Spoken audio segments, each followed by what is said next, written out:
This phenomenon is widespread in history. In ancient times, the Greeks settled the Black Sea region and established settlements there. Russians colonized Siberia in the 16th and 18th centuries, and the colonization of North America began at the same time. Why did European settlers yearn to live on the newly discovered continent? How did their lives unfold in these new lands? On a clear spring morning in 1607, 3 English ships dropped anchor at the mouth of an unknown river on the Atlantic coast of North America. The first settlers from England, a few hundred in number, disembarked. They saw beautiful meadows, marvelous tall trees, and clear waters, which delighted them. Everything enchanted the Europeans: strawberries 4 times larger than English ones, delicate oysters, enormous sturgeons, and unprecedented fruits and berries.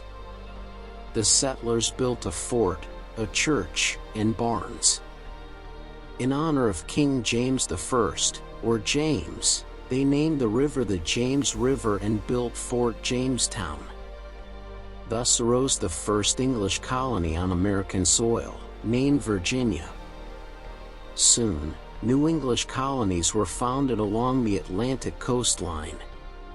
By 1700, about 300,000 people lived there.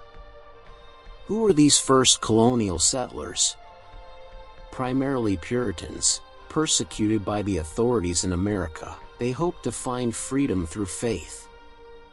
Those who left were peasants who had lost their lands, many of them young men. Criminals capable of labor were also sent to America, where they could start a new life. The settlers faced enormous difficulties. Living conditions were harsh. The country was rich in natural resources and fertile land, but there was a catastrophic shortage of labor. Unknown and deadly diseases appeared and were frequent.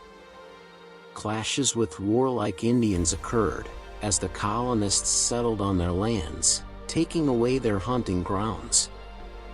Europeans and their descendants faced a difficult and painful struggle for survival on a vast and wild continent. Gradually, the colonists adapted to the local conditions. They began to grow all the crops that formed the basis of their diet in Europe: wheat, rye, beans, carrots, and onions, and raised pigs and cattle. From the Indians, they learned to cultivate potatoes and corn, carve canoes from wood, and make skis. When Europeans first arrived in America, hundreds of different Indian tribes lived there. Each tribe had its own customs, language, and occupations.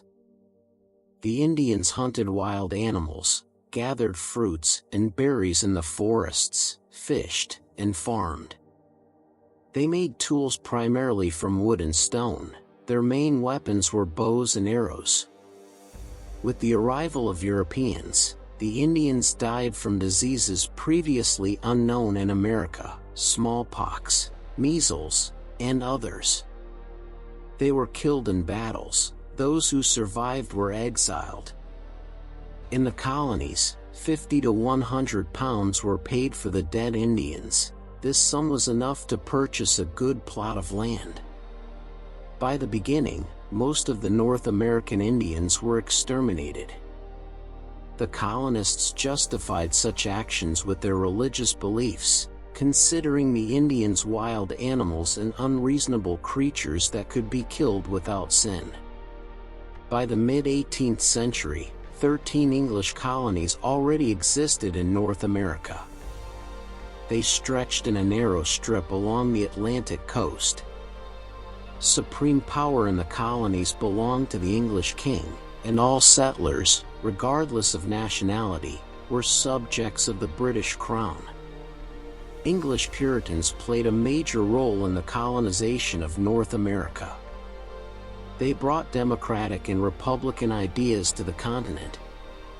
Migration from England continued unabated until the mid-18th century, when up to 90% of the white inhabitants of the colonies were English.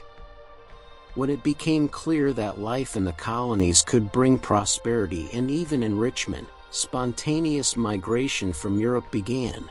Germans, French, Dutch, and Dolphins flocked here. Most of them were peasants and artisans. There were nobles who left their homeland for political reasons, and the colonists belonged to various Christian denominations. Therefore, from the very beginning, they had to cultivate such an important quality as religious tolerance. The economic development of the colonies was uneven. Plantation farming flourished in the southern colonies, cultivating tobacco, cotton, and rice on vast tracts of land. From the very beginning, the colonies suffered from a labor shortage. Proud and independent Indians were unwilling to give up their accustomed way of life and work for white people. They preferred death and captivity. A solution was found in Africa. Thousands of slaves were exported to America, where they were subjected to brutal exploitation. A slave could be bought, sold, or killed with impunity. In the northern colonies, farming developed. Hard-working settlers cleared land, built log houses, and created their own farms. Farmers lived in small settlements or separately on the land that the farm owners cultivated. They provided themselves with everything they needed for the use of small plots of land. Farmers paid rent to large landowners. In the northern colonies, unlike the southern ones, shipbuilding, fishing, and manufacturing industries developed. Iron and cast iron were imported to England. American national culture is one of the youngest in the world. Its basis was English culture, but various peoples contributed to the formation of American culture. It contains many Indian and African borrowings, especially in the field of music and poetry. Great importance was attached to education in the colonies. Almost from the very beginning of colonization, primary education was introduced. Wealthy planters of the southern colonies usually hired private tutors who taught children reading, writing, arithmetic, Latin, and Greek. Wealthy parents often sent their sons to by the mid-18th century. 8 institutions of higher education were operating in North America and England.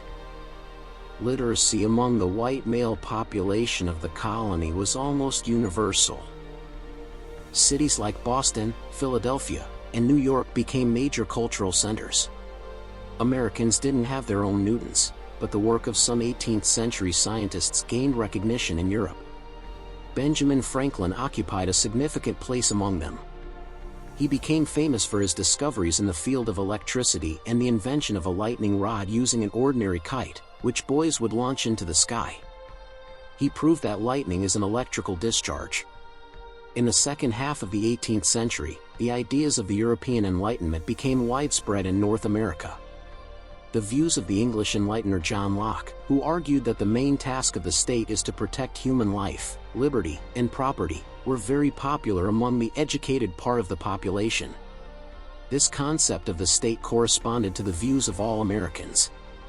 Thus, the European colonization of North America has unrecognizably changed the appearance of this distant continent.